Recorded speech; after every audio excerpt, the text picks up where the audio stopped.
Now to Scotland, and the gap between Rangers and Celtic is now 19 points following Rangers' 1-0 win in the Old Firm yesterday. For more on this, let's speak live to former Celtic striker Andy Walker, who's pretty fresh up there in Scotland. Andy, thanks so much for joining us this afternoon. Is that it, Andy? Pleasure, John. Is the title race over? Yeah, I think it is. I think 19 points is far too big for Celtic to claw back, albeit with their 3 games in hand. Even if they were to win them, John, that would be 10 points. And it's hard to see Rangers losing 4 games and Celtic at the same time winning all their games between now and the end of the season. I think it was a terrific contest yesterday, but it all changed on the red card to Nir Bitton, and I think that was the right call.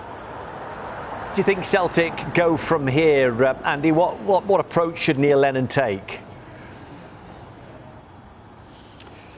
Well, I don't think there'll be any action taken against Neil Lennon. I know that there's been some demonstrations here in recent weeks against Neil Lennon, against the players, against the board. I think when you sit down and look at it, there has to be a collective responsibility about what has gone wrong here at Celtic Park this season. They've had an enormous financial muscle, much bigger and greater than what Rangers have, but it hasn't worked. And I think you've got a very arrogant, a very complacent, maybe a lazy Celtic board as well. Any board that thinks John McGinn is only going to be a squad player when he wanted to sign from Hibs, I think that tells you a bit of their arrogance. So things have gone wrong here at Celtic, but at the same time you have to commend Rangers. You have to commend Rangers sticking by Steven Gerrard and Gary McAllister, his coaching staff. And I think too many people here at Celtic have been guilty of laughing at Rangers for too long when it was going wrong for them about a year ago. They were still a good side, and I think they've certainly shown it this season. Their form has been relentless, and the fact that they've only conceded 5 goals, I think, tells you everything.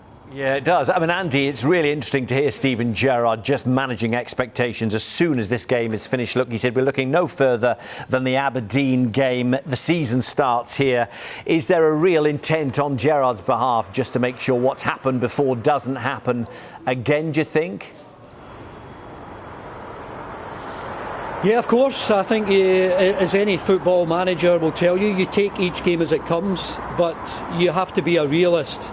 And every Rangers supporter will be enjoying this time because they didn't think it was going to come. Celtic were in pole position to get 10 in a row. It hasn't happened for them, and you have to recognise the better side. I don't think they were the better side yesterday, but that takes you back to about a year ago when Rangers battered Celtic in the League Cup, but Celtic managed to hold on. They had an outstanding goalkeeping performance, managed to get a goal. The same thing happened yesterday. Celtic battered Rangers for the best part of an hour, but in Alan McGregor, Rangers had a fantastic goalkeeping performance. They get the goal, they get the man advantage, they see the game out. So you've got to commend any team that soaks up that amount of pressure and eventually gets all 3 points. And what would you be feeling if you're Neil Lennon today, Andy? I mean, he sounded slightly bemused. We were hearing from him yesterday about some of those protests from a small number of Celtic fans back in October and November. He's done so much good at the club. How should he be feeling today, do you think, with the rest of the season before him? He'll be feeling low, he'll be feeling down. I think in the cold light of day you'll realise that the title has gone. I don't think anyone would be able to think that Celtic can claw back this deficit that is currently there between first and second. He certainly doesn't deserve the vicious and vile abuse that he has had over the last number of weeks, but I think Celtic will eventually make a change of manager at the end of the season.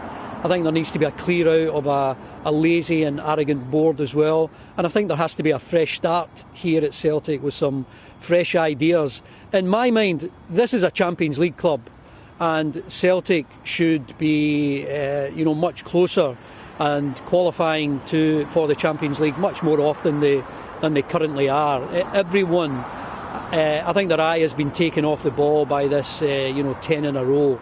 So now that I think that it's gone, I think there has to be a fresh approach from from the top all the way in the boardroom, all the way down to the management and the players. I mean, some of the players will obviously leave. Odsonne Edouard, Olivier Cham, maybe one or two others. It's going to be more difficult now that we're in a period of Brexit to get players like that to sign for Celtic.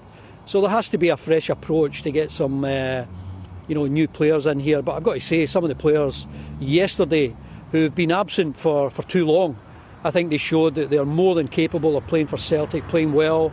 And I think with some good guidance, good coaching, good management, they'll become even better. Well, Andy, thanks so much for joining us. Great to see you, and have a good afternoon.